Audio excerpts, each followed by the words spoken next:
Hoje, quinta-feira, 4 de junho. 4 de junho. Hoje nós teremos aula de ciências. Pegue aí o módulo 2 de vocês e abram na página 206. Vamos estudar um pouco sobre plantas. É o capítulo 5. Tia Cris vai aproximar mais.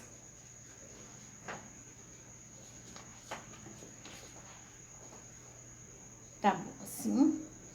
Daremos início, então, à nossa leitura. Pronto. Ao plantar uma árvore, você faz muito mais do que tomar o ambiente mais bonito e mais verde. Saiba que as plantas estão relacionadas ao gás oxigênio, que enche seus pulmões quando você respira com a chuva que cai. Deixa eu pegar aqui só os olhos. Pronto. Com a chuva que cai e até mesmo com os alimentos que você consome diariamente. Como tudo isso é possível? Neste capítulo, você vai descobrir. Abram aí, vocês podem ver uma meninazinha, uma criança, uma garotinha regando uma muda de árvore que acabou de ser plantada no solo. Olha, que cena linda. Tem uns questionamentos aqui na página 207. Quando a gente lê o capítulo 5, vocês podem responder esses questionamentos no caderno que vocês disponham aí em casa, tá bom assim? Ó, são 3 itens. Item A. Como você acha que as plantas interferem no ar que respiramos? B. Qual é a importância da luz solar, do solo e da água para as plantas? C. Como você acha que seria a vida na Terra se as plantas não existissem? Vamos passar para a página 208. Iniciando a leitura explicativa. Nutrição, respiração e transpiração das plantas. Como você acha que as plantas adquirem seu alimento e respiram? Maria e sua mãe estavam passeando em um parque. Observe a seguir. Vamos começar aqui a leitura pela garotinha. Mãe, as plantas também se alimentam e respiram? Sim, filha. Assim como nós, seres humanos, as plantas também precisam de nutrientes e de gás oxigênio para viver e se desenvolver. Mas isso ocorre de maneira diferente em plantas e animais. Vou explicar melhor. As plantas produzem seu próprio alimento por meio de um processo chamado fotossíntese. Para isso, elas precisam de água, luz solar e gás carbônico, que serão transformados em nutrientes e gás oxigênio.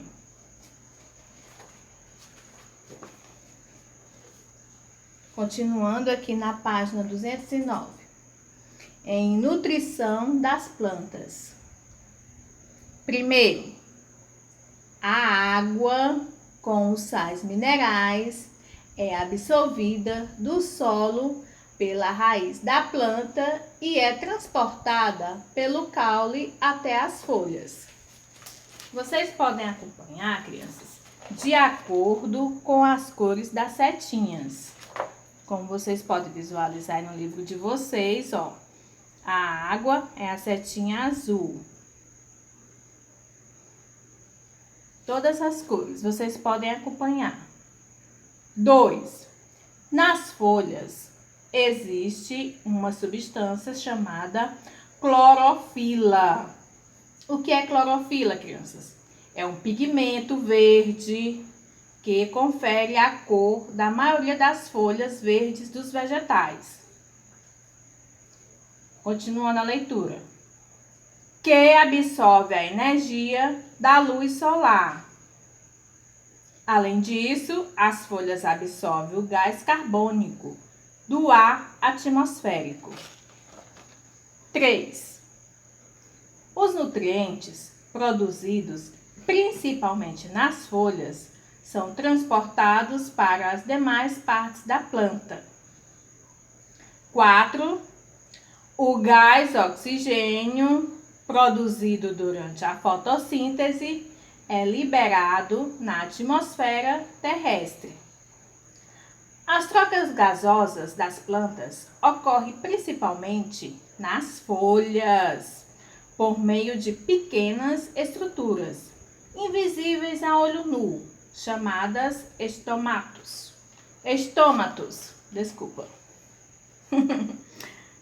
Aqui o 5, né? Mostrando aqui a gravura.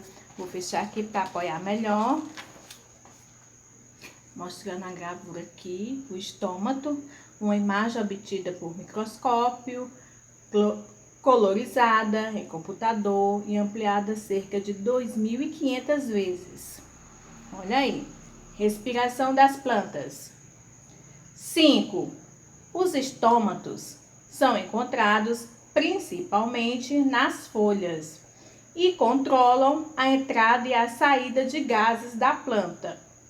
É por meio deles que, durante a respiração, a planta absorve o gás oxigênio presente no ar atmosférico e libera no ambiente o gás carbônico. Na respiração, é gerada a energia que a planta precisa para se desenvolver. Passemos então para a página 210.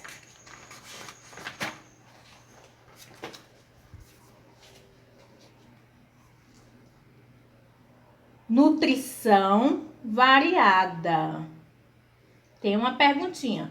Você acha que todas as plantas obtêm os nutrientes de que precisam por meio da fotossíntese?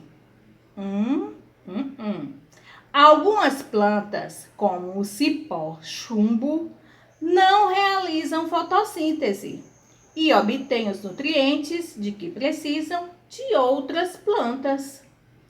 O cipó-chumbo apresenta cor amarelada. Aqui o exemplo, aqui ao lado. Cipó-chumbo pode apresentar tamanhos variados. Continuando aqui. Pois não possui clorofila e não tem folhas. Então, para conseguir seu alimento, o cipó se prende ao caule de outra planta e dela absorve os nutrientes de que precisa. Em alguns casos, o cipó-chumbo pode matar a planta que ele parasita. O que é o parasita? O parasitismo é um tipo de relação entre os seres vivos, viu? Em que um deles se beneficia. No caso aí, o cipó-chumbo, e o outro é prejudicado, a outra planta, né, que está sendo parasitada.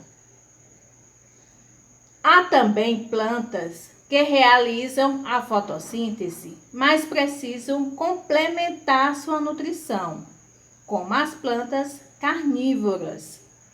Em geral, essas plantas vivem em ambientes onde o solo é pobre em nutrientes. Por isso, elas capturam insetos e outros pequenos animais para adquirir os nutrientes de que precisam. O exemplo aqui ao lado, uma planta carnívora pode apresentar tamanhos variados. Planta carnívora capturando um inseto. Aí a garotinha novamente. Mãe, as plantas também transpiram? Sim, filha, mas nas plantas a transpiração ocorre de maneira um pouco diferente de como ocorre nos animais. Vamos ver como ocorre a transpiração das plantas. Passemos para a página 211.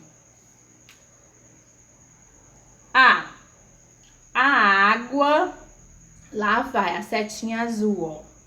Tá aqui na planta. Um segmento de reta azul. A água é absorvida pelas raízes da planta e chega até as folhas. Está bem claro aqui no desenho do livro de vocês. B. Nas folhas, parte da água absorvida é eliminada por meio dos estômatos para a atmosfera terrestre, sob a forma de vapor de água. Tá aqui mostrando as setinhas. Na chamada transpiração. A transpiração das plantas é o processo que envolve a liberação de vapor de água na atmosfera terrestre. Por isso, esse processo é muito importante para a manutenção da umidade do ar e para a ocorrência de chuvas, por exemplo. O desmatamento interfere na quantidade de vapor de água que é liberado na atmosfera terrestre. Veja a seguir. Vista aérea de região desmatada da floresta amazônica. O desmatamento tem alterado a quantidade de chuvas em determinados locais da floresta amazônica e em outras regiões do Brasil, como vocês podem visualizar aqui no livro de vocês. 1. Quando as plantas são removidas do ambiente, reduz-se a quantidade de vapor de água que é liberada na atmosfera, principalmente pela transpiração dos seres vivos. 2. A redução da quantidade de vapor de água no ar reduz a umidade do ar e a probabilidade de formação de nuvens e de ocorrência de chuvas. Algumas atitudes do ser humano podem ter graves consequências para o ambiente, para os demais seres vivos e para o próprio ser humano. Reflita sobre suas atitudes diárias e as possíveis consequências delas. É necessário pensar no bem-estar comum. Passemos para a página 202, onde tem um experimento. Esse experimento, crianças, vocês irão fazer em casa. Tem os materiais de fácil aí na casa de vocês, que vocês podem adquirir. Não é preciso fazer de imediato, vocês têm ainda uma semana. Ele é muito simples. Como você acha que é possível observar a transpiração de uma planta? Tem um passo a passo, vocês irão fazer com a ajuda de um adulto. Na página 213, crianças, também são atividades a serem realizadas em casa, desse mesmo exercício que foram explicados.